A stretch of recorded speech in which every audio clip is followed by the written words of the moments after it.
আসসালামু আলাইকুম গাইস। আজকে একটি ডিলে টাইমার তৈরি করলাম। আর এটি এসি 220 ভোল্টকে 1 সেকেন্ড থেকে শুরু করে 5 মিনিট পর্যন্ত ডিলে টাইম করতে পারে। তো এখানে মূলত আমরা ব্যবহার করেছি একটি ডিলে টাইমার সার্কিট এবং হচ্ছে দুইটি রিলে, যেগুলো রিলে হচ্ছে আমরা সচরাচর 10 এম্পিয়ারের যে রিলেগুলো আমাদের বিভিন্ন সার্কিটে ব্যবহার করি, এই ধরনের রিলেগুলোই ব্যবহার করছি আমি। দুটি রিলে, একটি নেগেটিভ একটি পজিটিভ, মানে একটি নিউট্রাল একটি ফেজ। এর পাশাপাশি এই সার্কিটে পাওয়ার দেওয়ার জন্য আমি এখানে একটি ট্রান্সফর্মার ব্যবহার করেছি, যেটি হচ্ছে 12012 ট্রান্সফর্মার। তো এইখানে যে ভেরিয়েবলটা আছে সেটা ঘুরিয়েই আমরা আমাদের যে ডিলে টাইমটা আছে বা আমাদের যে আউটপুট টাইমটা আছে সেটা আমরা নিয়ন্ত্রণ করতে পারবো। তো এখানে আমি 15 সেকেন্ড করে দিয়েছি। এরপর হচ্ছে আমি এখানে যদি যদি ইনপুট দেই, আমি এখানে 220 ভোল্ট ইনপুট দেই, তাহলে এখানে আমরা 15 সেকেন্ড পর আউটপুট পাবো।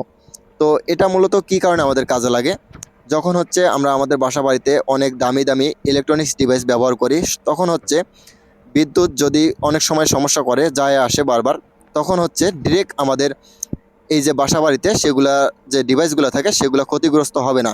এবং হচ্ছে আমাদের বর্ষাকালে অনেক সময় বজ্রপাত পড়ে, তখন কিন্তু আমাদের বাসা বাড়িতে যে মেন সুইচ চালু থাকার কারণে বা সার্কিট ব্রেকার চালু থাকার কারণে ডিরেক্ট আমাদের যে ইলেকট্রনিক ডিভাইসগুলো কানেক্ট থাকে সেগুলো ড্যামেজ করে দেয়। তো এটার জন্যই এটা উপকার করবে। কারণ হচ্ছে যখন বাসা বাড়িতে বিদ্যুৎ চলে যাবে, তখন হচ্ছে যদি আপনাদের বজ্রপাত পড়ে, তখন 15 সেকেন্ডের মধ্যে আপনাদের ডিভাইসগুলি কোনো কিছু ক্ষতিগ্রস্ত হবে না, যা যাবে ঝড় তুফান এর উপর দিয়ে যাবে।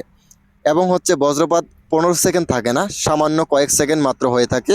মনে করেন বজ্রপাত পড়লো এবং হচ্ছে আপনার বাসা বাড়িতে বিদ্যুৎ নাই, এতে হচ্ছে আপনাদের বজ্রপাতটা 15 সেকেন্ড থাকবে না, যার কারণে হচ্ছে এই সার্কিটটাও চালু হবে না এবং হচ্ছে আপনাদের ঘরে যে ডিভাইসগুলো আছে সেগুলো সেফ থাকবে।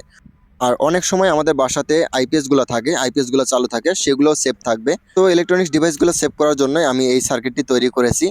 আর ভিডিওটি আপনাদের সাথে শেয়ার করলাম যাতে হচ্ছে আপনারাও এরকম একটি সার্কিট খুব সহজে তৈরি করে নিতে পারেন। আর এটি তৈরি করতে সর্বোচ্চ আপনাদের 2 থেকে 400 টাকার প্রয়োজন হয়। এর ভিতরে আপনারা এরকম সার্কিটগুলো তৈরি করতে পারেন। আবার অনেক সময় আমাদের ফ্রিজের জন্য ডিলে টাইমার লাগে, সেগুলো আপনারা চাইলে এই সার্কিট দিয়ে তৈরি করতে পারেন।